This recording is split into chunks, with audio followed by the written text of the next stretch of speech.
Amém. Queridos, nós havíamos falado no versículo número 5 que era possível imaginar aqui a alegria daqueles tripulantes ao perceberem, estarem percebendo, era perceptível ver a mudança climática, a mudança da correnteza das águas, era possível observar isso aí, que ia aumentando ali a alegria nos seus corações. Porém, no versículo número 6, fala que aconteceu o quê? Ao cabo de 40 dias, abriu Noé a janela da arca que tinha feito, e soltou um corvo, versículo 7, que saiu indo e voltando até que as águas se secaram de sobre a terra.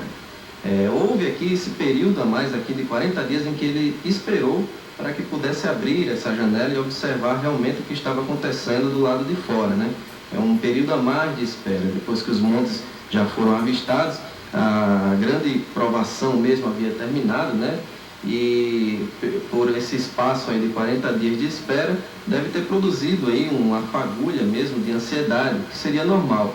Porém, o propósito de Deus continuou mesmo a operar, e de acordo com o plano e o cronograma que ele mesmo havia estabelecido. Nisso tudo aqui a gente vê uma grande lição para nós. A gente vê que em nossa vida, o propósito de Deus em nossa vida, ele segue realmente um cronograma divino. E esperando nesse tempo estabelecido por Deus, a gente só tem mesmo a ganhar. Nos versículos 7, 8, 9 e 10, diz o seguinte: e soltou um corvo que saiu indo e voltando, até que as águas se secaram de sobre a terra. Depois soltou uma pomba, a ver se as águas tinham minguado de sobre a face da terra.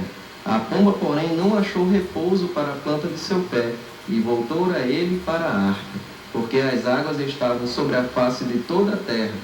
E ele estendeu a sua mão e tomou-a e meteu-a consigo na arca. E esperou ainda outros 7 dias e tornou a enviar a pomba para fora da arca. Esses versículos, eles relatam um processo inteligente usado por Noé e que serviu para aumentar-lhe mesmo a fé e a esperança dentro daqueles dias difíceis que ele estava passando. Noé soltou primeiramente um corvo. Noé ele estava ali testando mesmo a situação para averiguar se a vontade de Deus havia produzido mesmo condições próprias para a vida humana fora da arca. E ao que parece, o corvo ele ficou indo e voltando até encontrar terra seca, e é provável que ele não tenha voltado. A Bíblia não deixa claro isso, porém alguns defendem isso aí, que ele não voltou mais, né? Dado a forma com que essa ave ela age, né? Em seguida, Noé ele solta uma pomba, que, dada a sua capacidade já conhecida de ave mensageira, retornou para a arca. Porém, esse primeiro retorno foi devido ao fato da mesma não ter encontrado lugar para pouso. E não foi uma ação frustrada de Noé, mas um indício de que ele deveria esperar mais um pouco. A terra ela não tinha ainda condições para a sobrevivência, nem mesmo de uma avezinha como a pomba. Quem dirá de todos os animais que estavam na arca, juntamente com Noé e sua família. Porém, as condições elas estavam melhorando, né? Noé espera mais 7 dias e solta a pomba pela segunda vez, e à tarde essa pomba ela retorna. Ou seja, ela demorou mais um pouco para retornar, provavelmente por ter encontrado condições de passar mais um tempo fora, e para completar ali a satisfação, né, ela traz um ramo de oliveira junto com ela. As coisas elas estavam melhorando, graças a Deus, pelos melhoramentos, né? Às vezes, para percebermos os melhoramentos em nossas vidas, é necessário a gente usar de inteligência e senso mesmo de percepção, o que advém mesmo da intimidade de uma vida plena com Deus. Quem não tem esse senso e quem não busca mesmo encontrar esperança nas coisas, sucumbe mesmo em uma vida de murmuração. Noé ele tinha inteligência, ele usou das aves para ali se utilizar de aumentar a sua esperança, e mais ainda ele tinha intimidade com Deus, e isso tudo foi fortalecendo o servo do Senhor para que ele não sucumbisse mesmo ali diante das dificuldades em murmuração contra Deus, né? E no versículo número 12, que diz o seguinte: então esperou ainda outros 7 dias e enviou fora a pomba, mas não tornou mais a ele. Noé esperou 7 dias e soltou a pomba novamente. Algo acontece que mostra que o grande momento ele havia chegado mesmo. A pomba ela não retornou novamente, o que serviu de sinal para Noé de que em breve todos os seres encerrados na arca inclusive ele e sua família, poderiam sair dali para buscar uma nova vida, né? Eu trabalho com um supervisor de mergulho, que ele sempre, quando algo está demorando para funcionar, ele diz uma frase bem interessante, ele diz o seguinte: se está demorando, tenhamos calma. Se não deu certo é porque ainda não chegou o final.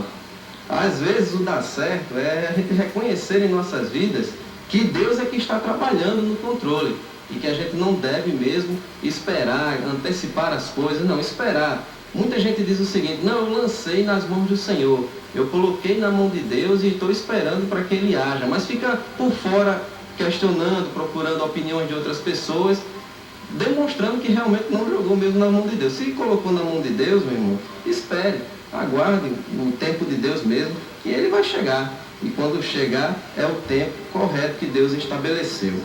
No versículo número 13, nós estamos dizendo o seguinte: e aconteceu que, no ano 601 do mês primeiro, no primeiro dia do mês, as águas se secaram de sobre a terra. Então Noé tirou a cobertura da arca e olhou, e eis que a face da terra estava enxuta. Agora estamos no ano 601.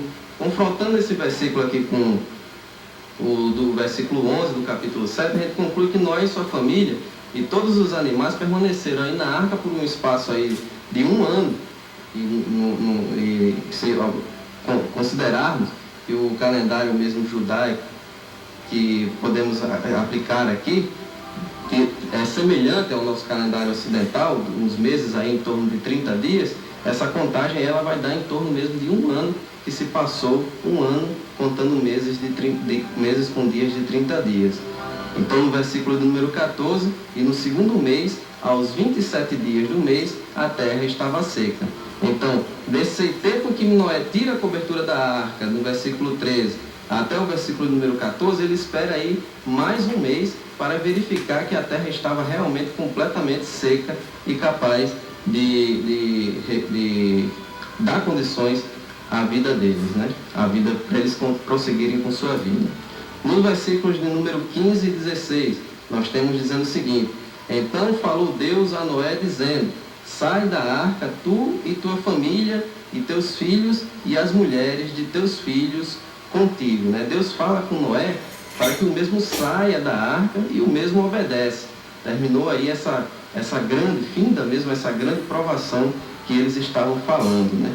Que eles estavam passando. Nos versículos de número 17 e 18, nós estamos dizendo o seguinte: todo animal que está contigo, de toda a carne, de ave e de gado, e de todo réptil que se roja sobre a terra, traze para fora contigo, e povoem abundantemente a terra, e frutifiquem, e se multipliquem sobre a terra.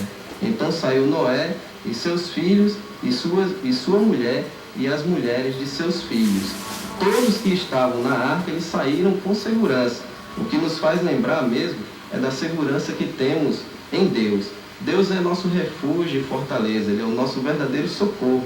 Ele providenciou essa arca para que os servos de Deus eles ficassem ali protegidos ali.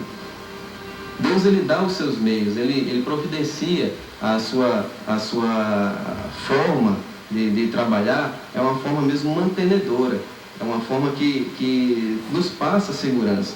Se nós nos acostumarmos com o trabalhar de Deus em nossa vida, nós vamos perceber que a cada dia mais nós vamos ganhando segurança em Deus e passaremos a cada dia mais diante de situações difíceis em que teremos que tomar decisões. Nós passaremos sempre a confiar em Deus e a consultá-lo antes de tomar qualquer decisão em nossas vidas, seja ela em atividades rotineiras ou seja em decisões que venham dar rumo ao destino de nossas vidas, né? Seguindo aqui no versículo número 20, aliás, versículo número 19 diz que todo animal, todo réptil, toda ave, tudo que se move sobre a terra, conforme as suas famílias, saiu para fora da arca, né? Todos os animais, eles saíram da arca nessa ocasião e em todos os animais eles participaram desse empreendimento, né? Eles saíram ali em boa ordem aos pares, conforme tinha sido ordenado. A Bíblia ela não entra em detalhes como ocorreu essa multiplicação da vida animal para outros continentes, né? Se eles atravessaram os mares nadando, se houve alguma reprodução animal nesse período aproximado de um ano em que eles permaneceram na arca. O fato é que Deus ele tem seus meios. Quando entramos na esfera da vida cristã, meus irmãos, nossa compreensão a respeito das coisas de Deus, ela muda. Do ponto de vista humano, nunca teremos explicações exatas para alguns assuntos ou questionamentos acerca de alguns pontos da Bíblia Sagrada. O nosso conhecimento de Deus, ele deve estar mesmo antecedido de um ato de fé. E eu gostaria de ler aqui uma passagem, aqui em Hebreus, no capítulo de número 11, Hebreus capítulo de número 11, o versículo de número 3. Eu peço a paciência dos irmãos, porque eu negligenciei um pouquinho, não marquei aqui na Bíblia, mas graças a Deus eu já encontrei aqui, que diz o seguinte, Hebreus capítulo 11, versículo de número 3. Pela fé, entendemos que os mundos, pela palavra de Deus, foram criados, de maneira que aquilo que se vê não foi feito do que é aparente. E no versículo de número 6, aqui diz o seguinte, ora, sem fé é impossível agradar-lhe, porque é necessário que aquele que se aproxima de Deus creia que ele existe e que é galardoador dos que o buscam. Então a nossa fé, a partir do momento em que entramos nessa esfera da vida cristã, em que temos o Espírito Santo habitando em nossas vidas, a nossa fé ela deve anteceder ao conhecimento humano, né? E não o contrário, para que nós não venhamos a cair nessas espinhas, né? nesses questionamentos difíceis que muitos terminam por sucumbir em sua fé ao ser levado por esses ventos, né?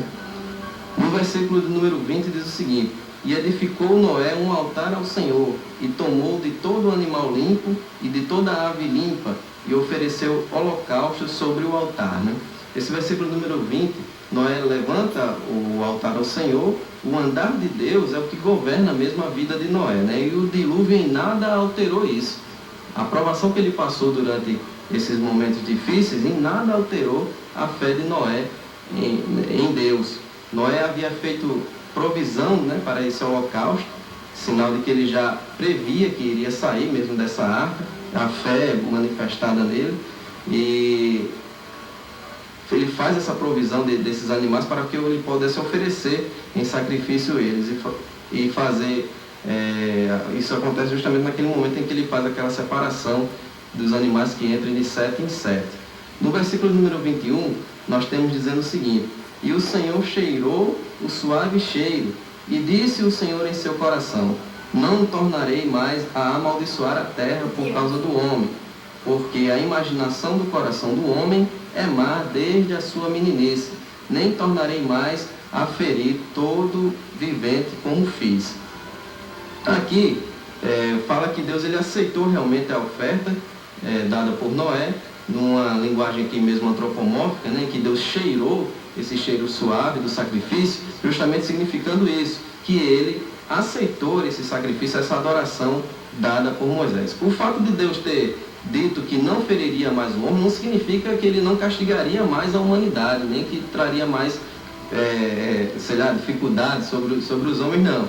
Isso significa que ele não mais amaldiçoaria o povo com a questão do dilúvio, mas estamos fadados sim às catástrofes, estamos fadados sim a que aconteça todas essas coisas. Só encerrando, lendo o versículo número 22, diz o seguinte, enquanto a terra durar, sementeira e cega, e frio e calor, e verão e inverno, e dia e noite não cessarão. O destaque aqui para o fato de Deus ter restaurado a normalidade das estações climáticas, né, e do andamento das leis da natureza estabelecidas por Ele mesmo. Versículo de número 22. Aqui a gente encerra a leitura e a explicação versículo por versículo deste capítulo, mas em seguida a gente segue trazendo uma palavra de reflexão em cima de alguns pontos que podemos extrair desse capítulo número 8 para a nossa edificação espiritual. Amém, glória a Deus. São 13 horas e 30 minutos, vamos ouvir mais lindo. Vamos ouvir com o irmão Júnior Pitágoras, Creio em Ti.